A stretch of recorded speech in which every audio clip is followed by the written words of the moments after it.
she did. Good. Yeah, she did. Okay. So let's pretend like this is the first time we're doing this. Okay. And that I didn't screw up the first one. Okay. So let's just start at the beginning.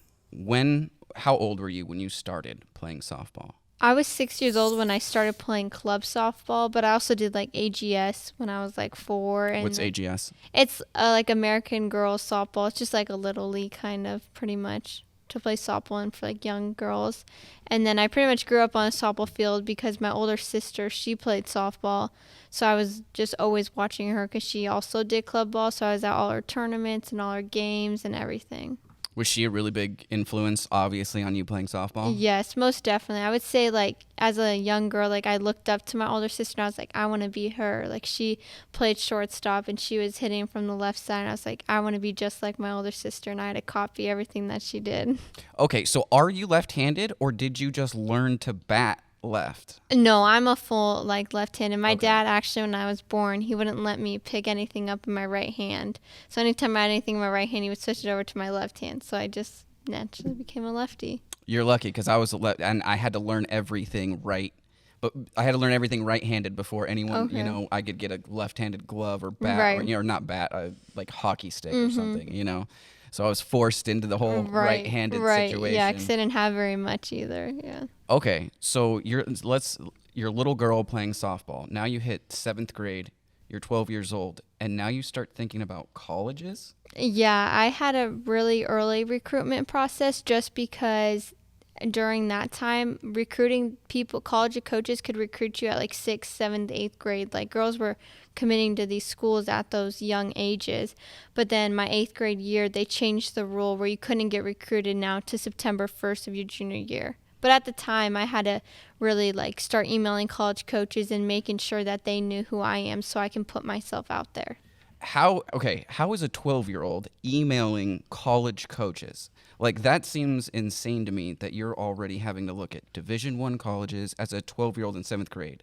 Yeah, it's pretty crazy. Like, most people don't even know what they want to do or study or Right. where they truly want to go at 12 years old. But you had to keep up because you didn't want to be the only one not recruited in your class. And then now there's no more money left for you at these schools. So you kind of just had to keep it up, and you just had these ideas and schools in mind that you thought you would like or wanted to live, and you would just email those schools.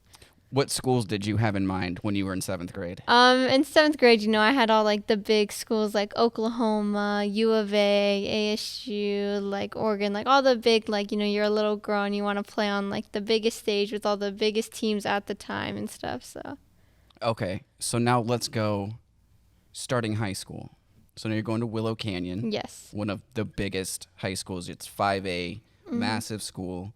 And is that when you started Hot Shots as well? Your private club, that private club? No, I've been playing with the Hot Shots 18U since I was in 8th grade. So you've been in 18U since you were 13. Yeah, I've been with Brian forever. So yeah, I started playing with all the older girls to kind of help me get better, because when you play with better competition, you naturally get better. You have to work hard so you can compete with all the older girls. Okay, so you're in high school. So your freshman year. How was that jump from just club ball into high school athletics? It wasn't like a super big jump just because I have been playing with older girls, so it was like nothing new to me, but I definitely was excited to start like something new in high school ball, and I was able to represent like Surprise, Arizona, and I loved like Coach T and all like everything about the program and how it was improving so much just when Coach T came back to coach. Okay, so now how did you guys do for your freshman year? Our freshman year, we made it to the playoffs, which was the first time in school history that we ever made it that far into playoffs. So our freshman class and everybody, we worked so well together and we were able to So wait, do just that. coincidentally, your first year at Willow Canyon is their first year getting into the finals. Correct, yes. Okay. Mm-hmm. So it was something interesting, but I think we were all just so competitive, like everybody, and we all like pushed each other to get better. And I think that's why we were so successful as a team, because we all were having this goal, and it was so fun winning, and that's what we love to do. So we just wanted to keep on winning and winning. So we worked hard like at practices and outside, and yeah. Okay, so sophomore year. How did you guys do that year? Well, I didn't even get a full season my sophomore year just That was because of COVID. COVID. Yeah, so we only played 6 games, but we started off so strong. We beat Centennial, who was really good at the time, Horizon, like all these really good schools that we had to beat that we lost to in our freshman year. We were able to beat them our sophomore year, and then COVID hit, and so that was the end of So the season. it just completely ended the season. There was no anything. Nope. So were you that guys was like halfway through? What was the situation there? Yeah, so we played I think 6 or 7 games or something like that, and then they canceled it. Yeah, so we didn't even get a full season at all. So it's really sad actually, because everybody was so excited of how well we started that we just all wanted to keep it going, because that was the first time like we all beat those really competitive good teams and stuff. So it was like, wow, it just ended now. Yeah, that's a little disappointing. Yeah, most definitely. Okay, so did you start thinking about wrestling then, or was that next year? That was next year. Okay, so Yeah. junior year starts. Junior year or sophomore year. I don't know. I started like in the middle of a year. Okay. I didn't start exactly at the beginning of like sophomore year. I think it was the middle of sophomore year. Oh yeah, because it was right before COVID hit. I just joined. Okay. Yes. So wrestling was ended too at that point. Correct. Yeah. When I started, those like in the middle of the season. I missed like the first couple tournaments or something like that. Okay, so really your first full year was your junior year. Yes, my first full year is my junior year. Okay, so for a girl who was thinking about colleges as a softball player at 12 years old, you're going to college for softball. Right. Why even start wrestling? So I decided to start wrestling because I knew that I wasn't committed at this time. So I knew I needed to build my resume even more for college coaches to be interested in me. And wrestling is something that I've never tried before. I wasn't thinking about starting wrestling. It kind of just happened because me and Tristan, we were running on the track. And I ended up like doing sprints with the wrestling team, and I beat all the boys. And then that's when like Coach Temez asked me if I wanted to join. And I was like, no, I don't really know anything about wrestling. I've never seen a match. And he was like, just try it out. So I went to one of their practices the next day, and I just loved that they were doing like flips and like cartwheels. And it was just so different from softball. And I think that's what really got me interested into it. And I ended up doing it, and I loved it. And it just helped me so much. So basically, wrestling was a bullet point on your resume. Right. So instead of maybe, I don't know, volunteering or doing extra after-school specials, anything like that, you pick up an entire other sport. Correct. Yeah. Arguably the hardest sport. Actually, it is the highest. It's the hardest sport in all like high school sports coming up at all. Okay, so you start wrestling. Wrestling starts first during the season, right? Right. So you're wrestling first. How does your softball coach take you starting wrestling? He wasn't too thrilled about the idea because, in wrestling you can be like injuries can happen and stuff like that. And he just wanted to make sure, that I was still healthy and everything like that. So he wasn't too thrilled about the idea, but I stuck with it, and he was supporting all the way, and we made jokes about it and everything. Yeah, I got to interview him, and he did say he was very worried that Yes. you weren't going to have a lot left for softball. And he said like the first couple weeks that he did, you could see a difference when you were cutting weight and stuff like that, but he said that you balanced it all. So how do you balance two massively different sports like that? One where you're completely having to keep your body in a perfect physical shape all the time, and the other one you're physically running all over the place. So how do you balance those two sports? Right, yeah. And I would say definitely my junior year was the hardest to balance everything because I was taking like a lot of AP and IB classes as well. So, and then I had softball, and then I had wrestling. So it kind of was like I don't have time to just sit around and like waste my time. Like I always had a set schedule of things that I wanted to get done. So that kind of helped lay out my day. So I knew like, oh, I have these 5 tasks that I need to get done for the day. Those are the 5 tasks that I'm going to do. And sometimes I would go from wrestling practice at school, and I would pack all my softball stuff in there, change, clean up a little bit, and then go to my club softball practice. So it was just kind of like you have to know ahead of time what your day is going to be like so it doesn't overwhelm you. Okay. Yeah. So most people your age don't have that kind of organization skills, just to let you know. But so you already have in softball, you have fans. You have all these young girls coming up who already look up to you. Is wrestling something you would recommend them do to help with softball as well? Yeah, I would say even just getting out there and putting yourself out there and trying something new, because you never know if you're gonna like it or you not like it. If you don't like it, well then you figure out you don't like it and you can move on to something else. But I feel like so many people have interest, but they are too afraid to go try it. 'Cause they're like, what if I don't like it, or what if this, what if that? Well, you never know until you try it out. So I would just say, like, whatever you're gonna do, just try it out. There's no harm in trying it out. Okay, so also junior year, you guys take your first state title. Yes. Let's go through that. How was that whole playoff process? It was amazing. Like, I just love my team, and they're the most like hardworking group of girls and most fun group of girls to be around, and it made my experience there 10 times better. And we were all so excited because we were like the first sport at our school to even like make it this far into a state championship Really? or anything. Yeah. Okay. So we're the first ever school to win a state championship. So we all really, really wanted to win it, to prove to everybody that like we could do it, because throughout the year we were kind of like looked down upon. Like, people didn't really like know us that well or like support us, didn't think that we had like had talented group of girls as we did. Why do you think that is?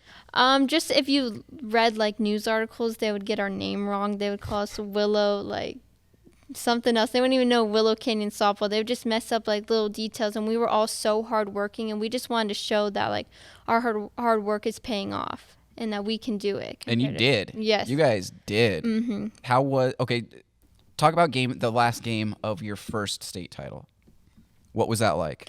We were all so excited. So we had to drive down to Tucson in the 2-hour bus ride, and we were all listening to the music. Like, when we got on the bus, we got a nice charter bus. Like, the parents made us like little gift baskets, and then like you open your gift baskets and you had letters from people like wishing you good luck. Like, I got one from my mom and dad and sister, like telling me how proud they are and stuff. So like, I feel like that just gave us a lot of motivation that like, look at all these people here supporting us. Like, we want to do it for them just as much as we want to do it for ourselves. So we listened to music, we had fun, and we got to our practice field. We warmed up, and that was like game time. Let's get focused and let's do this, because we all really, really, really wanted to win.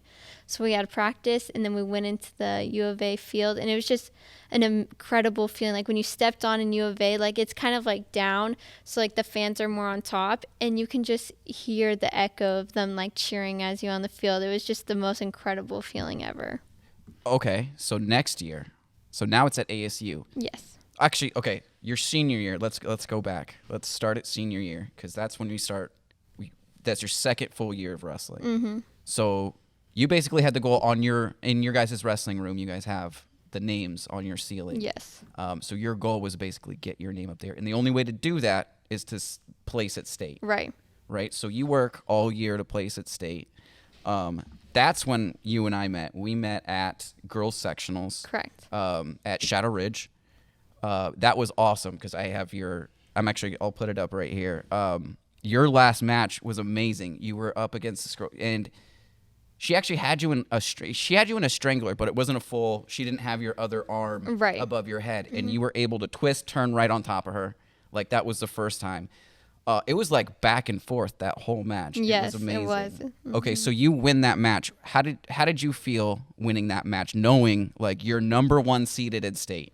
Yeah, no, I didn't even expect myself to place first at sectionals by any mean. I just wanted to make it past first or second so that I could get to state. Like, first place was like a high standard. Like, I didn't look at myself and feel that like I was good enough to even place first at state. Like, I'm just like this new girl, like just trying to make a goal and try to complete that goal. So being able to place first, and that was my only tournament I placed first at, so that was kind of really cool too. Yeah, that was your first. That was my first one too. So okay, that's like, funny, wow. because so we did a photo shoot. You have more awards than I've seen anybody have, and that's all like softball. That's all softball. Okay, yeah, that's funny. Yeah, all softball. That's awesome. That was your first place. Okay, Yes. so for everybody, so state sectionals, you have to get either first or second to get into state. Right. And if you get first, you just wrestle less at state. You get what, two round buys? Yeah, I think so. Yeah. It's basically the first day of wrestling is a bye, right? I think I got one bye, and then I had. And then you had to wrestle. Yes. Okay. Mm-hmm. But yeah, okay. So we go to state. You lose your first match. Yes. Now, what was really interesting about that is, so I interview you right after that. I'll put that up right here too. You seemed completely fine. Like, but I talked to your mom afterwards, and she said you actually did take that kind of hard. So, like, how long did you just give yourself, like, this is my amount of time to be upset about this. After that, I'm done. We're back to wrestling. Was it kind of like that, or were you just sucking it up? Yeah, so pretty much like I lost and I hate losing. Like I hate doing bad at something and losing. So, I mean, yes, I'm disappointed that I lost, but at the same time, like you have to learn how to just let it go through your head and you're moving on to the next match. Like in softball, I learned that so quickly because softball is like a game of failure. You fail more than you success. And so you just had to be really quick and just forget about it. You get 3 seconds to like reflect on it and be sad about it, but then you move on to the next one because in the long run, it can end up hurting you if you just keep getting down on yourself and making it makes it worse and worse and worse throughout your match. So if I wanted to place at state, I knew that you have to get over and you have the next match and the next match. It's not impossible to win all the way back to the top, you know? So I just had to have that mindset. See, that's what's interesting because a lot of people would just, oh, I lost my first match. I can't get first. Why am I still here? But you didn't. You kept at, and you did. You destroyed like 3 other girls. It was great. Like, you take 6, you get your name on the ceiling. Mm-hmm. Also, your dad was there, Yes. which was another big deal because your dad had been stuck in California after having a stroke. Correct, yes. Right? And one of his big goals was to actually see you at state. Right. How long was he stuck in California? So we were actually in California. November 22nd is when it happened, and we were out there for one of my club tournaments, and it was the last game of the day. And I'm actually pitching at the time, and I'm in the dugout, and I turn around, and, like, I see my dad fall, and I'm like, that's weird. And I remember I turned to my teammates, and I'm like, I don't think he's okay. And then I go out on the field, and they're, checking up on him.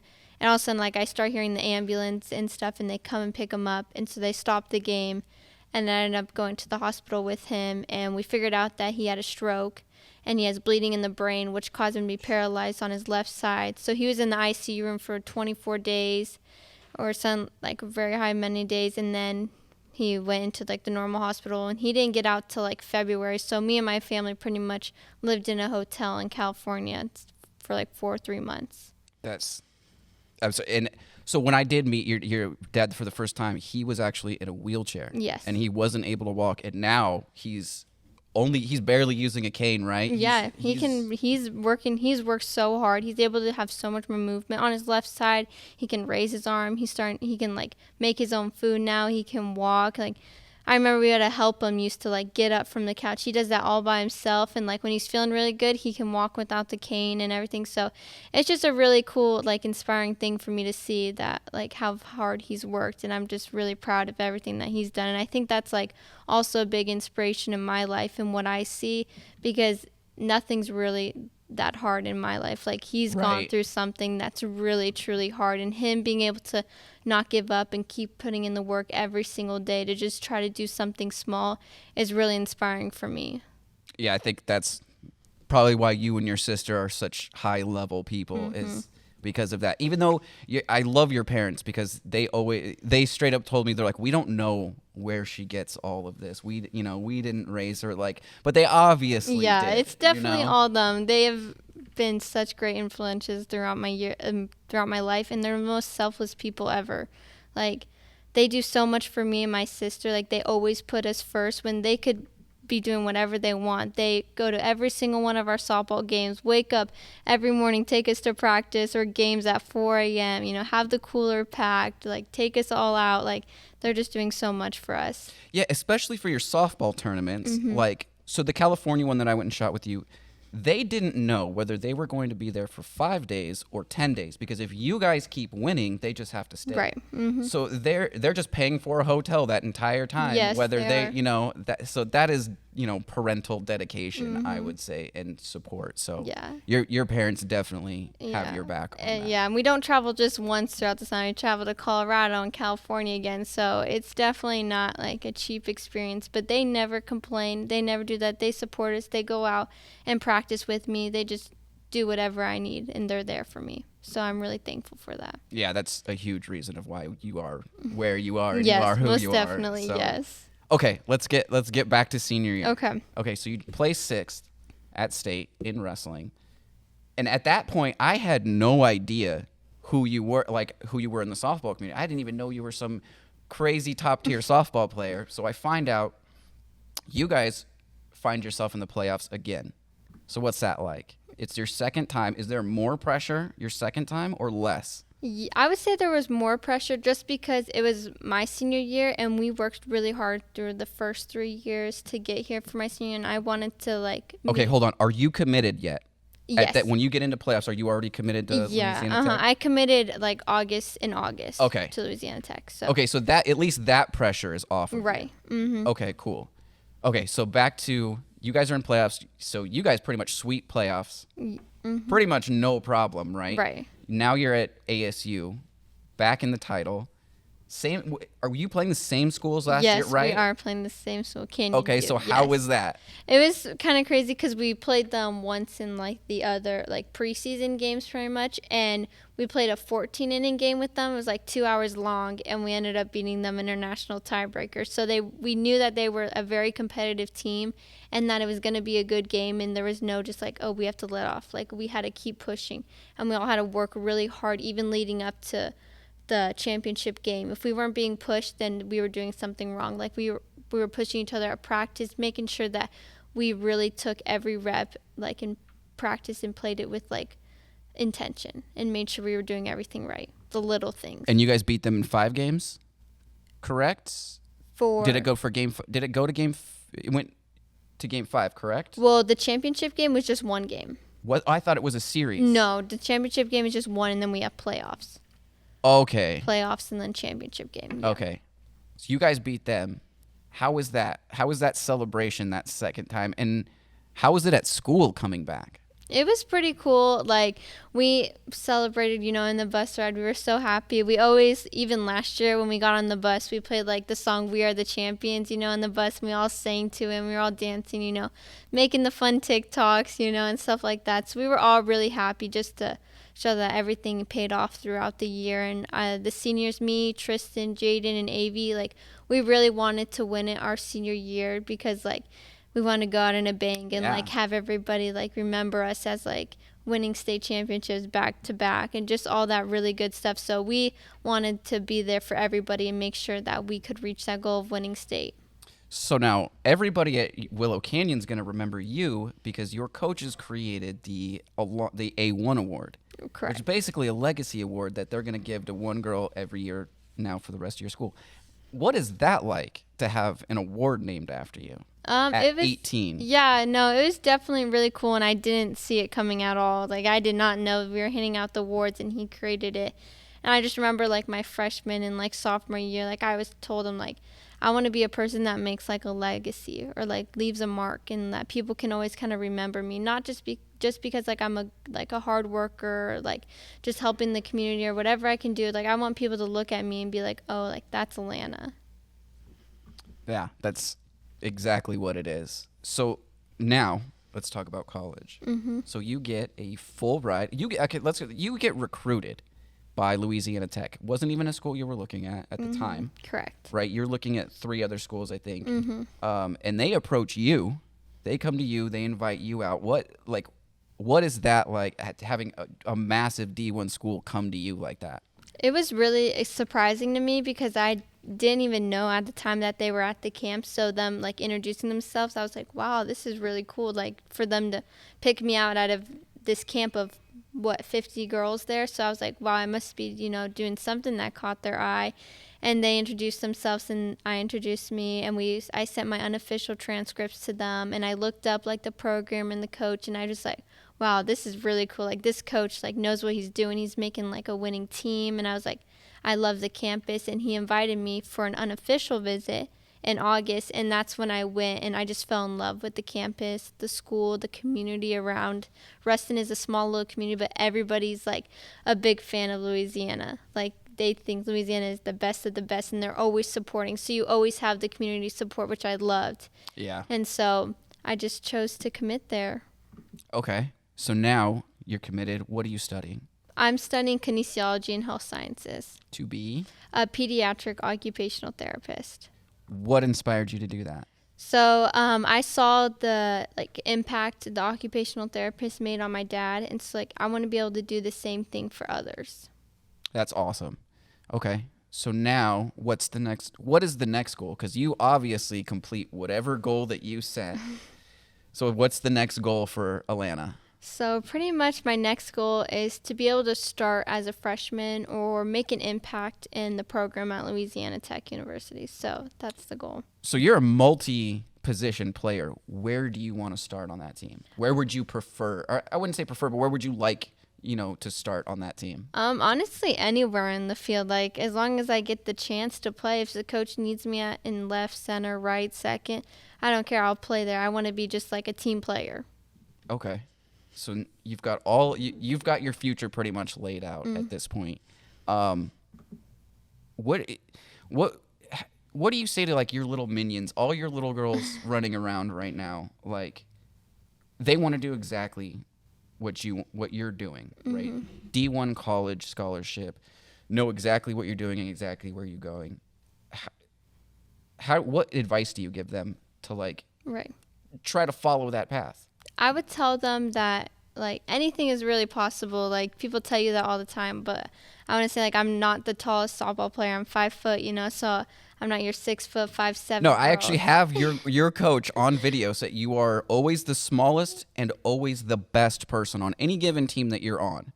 Like, you can argue if you're the best, but I have your coaches saying that. No, I wouldn't say I'm the best, but I just like to compete with all the other girls on the field. So I would just tell the young girls that, like, just keep working hard because it really does pay off. And even on, like, your worst days and, like, your hardest days and you think that it's not paying off, it is. And it's hard to see it right then in that moment, but when you, in the future, and you look back on it, you're like, wow, thank goodness I hit in the garage every day, or I threw with my mom and dad, or I practiced pitching, or I went out and I worked out, or I ran, or I just did something small that helped my skill set improve. So keep working hard and just never give up. Never give up. What do you do on those days that you don't want to go hit, or you didn't want to go practice, or you didn't want to go run?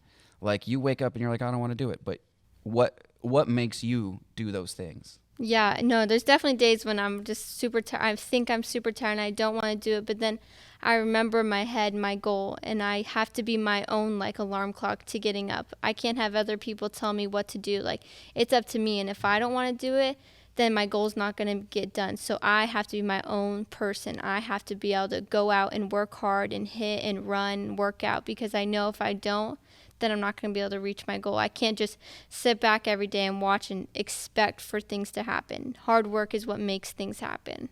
That's so, yeah, that's perfect. I think even as a grown, I have learned from you, like, just of how to be a good person, and like just the dedication you have to absolutely everything is extremely, Thank you. It's just impressive. And not only that, but like your athletics and then your academics as well. Because you graduated, you have 3.58? For unweighted or weighted? What? For a weighted GPA, I was 4.567. Okay. Unweighted, 3.8. Calm down, bro.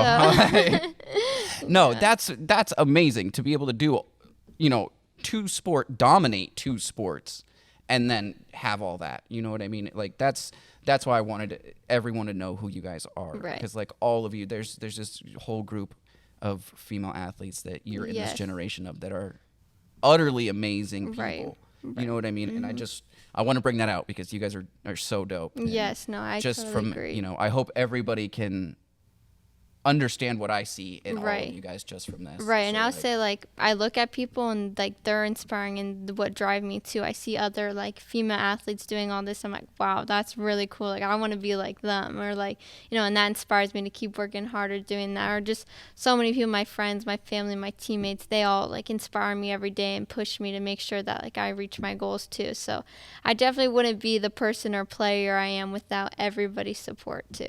Okay, one last question. Mm-hmm. Is it crazy? Okay, so how you look at your athletes, right, that you look up to, is it crazy to you to think that there's a whole group of girls that look up to you like that right now? Like, what does that feel like? No, I just think it's crazy because I'm like, no way that, like, people are looking up to me. Like, I look up to, like, these older athletes, so, like, it's just weird to think that, like, I have, like, influence on other people, which I would love to be an influence to other people and just, like, show everybody that they can do it and anything's possible. So just having people come up to me and tell me like, oh my gosh, you're Alannah. And like, I'm like, yeah, I am. Like, I don't want you to think I'm more better than you or superior than you, but like, that's pretty cool. Yeah, no, I don't think anybody gets that from you. I think you're an extremely humble person. I think you're extremely confident and you know what you can do. And that just carries on in your life and it shows outwardly through you. Thank you. It's amazing. And I can't wait to come see you in Louisiana Tech and to see how you're playing there and to see you start. So thank you for doing this. Yes, second thank time. you for having me. Thank you for having me. Yeah, it was great. And so we're gonna keep up with you and keep doing the show. So good. I appreciate it. Thank you. No, thank you so much.